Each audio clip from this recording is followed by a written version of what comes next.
Hello everyone, ALS academy में मैं आपका एक बार फिर से स्वागत करता हूं। आज के इस वीडियो लेक्चर में हम अपनी जो कंप्लीट हिस्ट्री सीरीज़ है उसको आगे बढ़ाते हुए जो आज का लेक्चर है वो आपका ताम्रपाषाण काल से संबंधित है। ये ताम्रपाषाण काल का जो सीक्वेंस है मैं आपको थोड़ा सा एक सीक्वेंस बता देता हूँ कि किस तरीके से हमने पढ़ा। देखिए, हमने स्टार्ट किया था पाषाण काल से।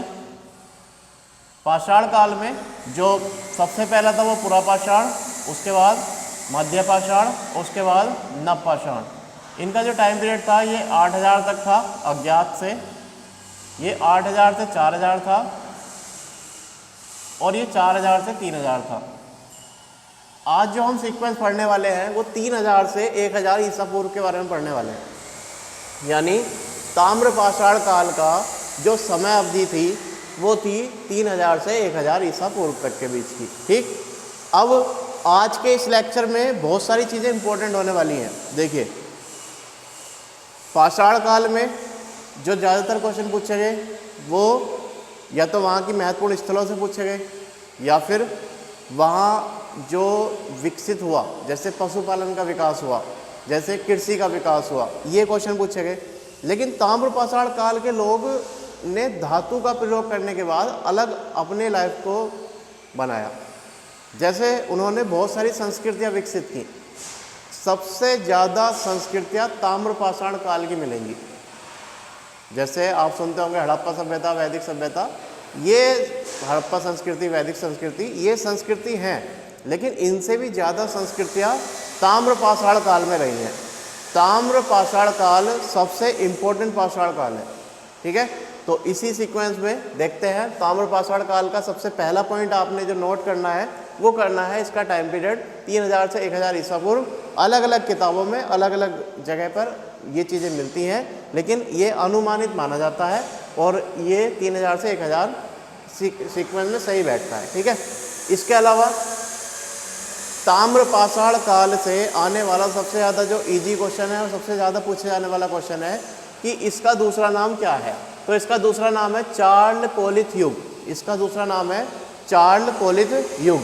इसके अलावा यहाँ से क्वेश्चन आएगा कि ताम्रपाषाण काल की संस्कृति कैसी थी, वो शहरी संस्कृति थी या ग्रामीण संस्कृति थी।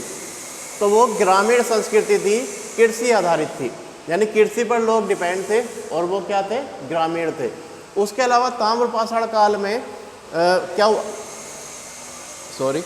हुआ था, मृदभांड मिलने शुरू हो गए थे। मृदभांड मैंने आपको पहले बताया था कि नवपाषाण काल में भी थे, लेकिन यहाँ थोड़े बहुत थे।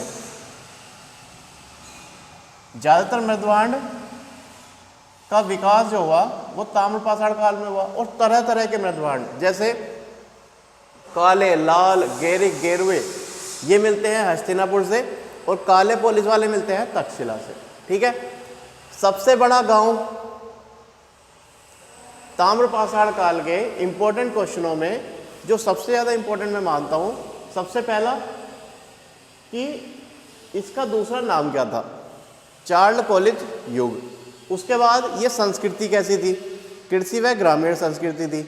यहाँ से मृदभांड मिले, यानी जिसमें वो अन्न को रखते थे, गेहूँ अपनी फसल को रखते थे।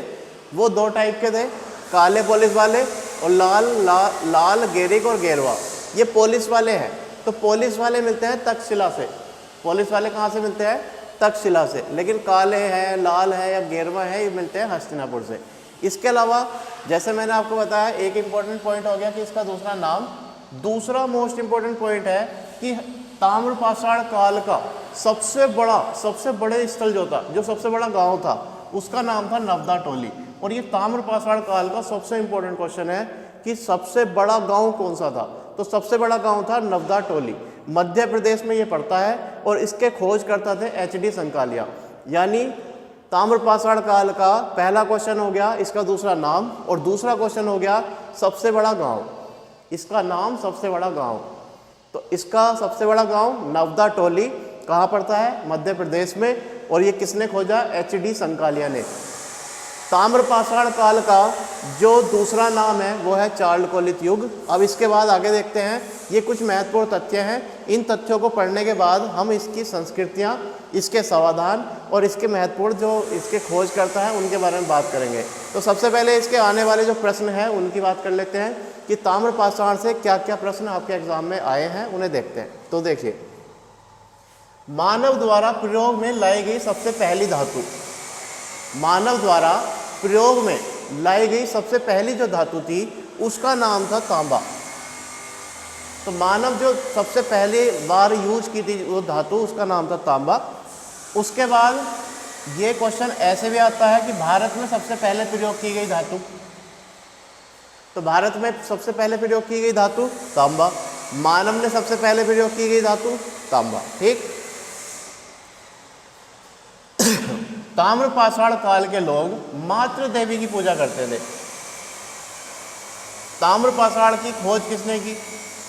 तो ताम्रपाषाण काल की खोज की थी बीजी चाइल्ड ने। बीजी चाइल्ड ने इस काल की खोज की थी और इनकी एक पुस्तक थी what happened in the history, उसमें इन्होंने बताया था तांबे के बारे में। What happened in the history में इन्होंने बताया था कि तांबा जैसी कोई धातु होती है जिसका यूज किया गया था, और ताम्रपाषाण काल की खोज का श्रेय भी जाता है बीजी चाइल्ड को। ठीक। नाल संस्कृति, देखिए इस तरीके की संस्कृतियाँ बहुत हैं, जैसे आहार संस्कृति, बनास संस्कृति, सोठी संस्कृति, गिलुन संस्कृति, सावलदा संस्कृति, जौरवे संस्कृति, कायथा संस्कृति, बहुत सारी संस्कृतियाँ आपको ताम्रपाषाण काल में देखने को मिलेंगी और ये संस्कृतियाँ आपके क्वेश्चन के रूप में पूछी जाती हैं। तो ताम्रपाषाण काल की सबसे ज़्यादा संस्कृतियाँ रहती हैं, उसमें से ये एक आई है नाल संस्कृति। तो नाल संस्कृति के अवशेष जो मिले हैं, ये ब्राहुई पहाड़ी है एक, बलूचिस्तान। और बलूचिस्तान कहाँ है आपका? आपको पता है, आपने अगर पिछली वीडियो देखी है तो बलूचिस्तान है आपका पाकिस्तान में। ठीक है। उसके बाद मेहरगढ़, ये मेहरगढ़ आपका देखिए शुरू से चलता आया है, नवपाषाण काल से मिला है आपको मेहरगढ़, है ना। तो मेहरगढ़ आपको हड़प्पा सभ्यता तक मिलेगा, तो मेहरगढ़ इंपॉर्टेंट रहेगा। और मेहरगढ़ को बलूचिस्तान की रोटी की कटोरी कहा जाता है, ये क्वेश्चन के रूप में कई बार पूछा जा चुका है और ये इंपॉर्टेंट फैक्टर है, मोस्ट इंपॉर्टेंट आप इसको बना सकते हैं। जैसे मैंने आपको बताया कि मैं आपको जो भी यहाँ दे रहा हूँ वो सभी क्वेश्चंस हैं जो आपके एग्ज़ाम में आ चुके हैं, यानी मैं यहाँ ऐसा कुछ भी नहीं लिख रहा हूँ जो प्रीवियस ईयर में आपको नहीं मिलेगा। यहाँ आपको वो बिल्कुल एक्यूरेट रूप में लिखा हुआ मिला है जो आपने प्रीवियस ईयर क्वेश्चन अगर आप देखते हैं तो उसमें लिखा मिलेगा। ठीक है, यहाँ सब कुछ क्वेश्चन के रूप में है। ठीक। प्राचीनतम स्थायी जीवन के साक्ष्य कहाँ से मिलते हैं? मेहरगढ़ से मिलते हैं। तो मेहरगढ़ को आप इंपॉर्टेंट रूप से देख सकते हैं कि नवपाषाण में भी है, ताम्रपाषाण में भी है और ये हड़प्पा सभ्यता में भी रहेगा। तो आपने देखा। अब चलते हैं आगे।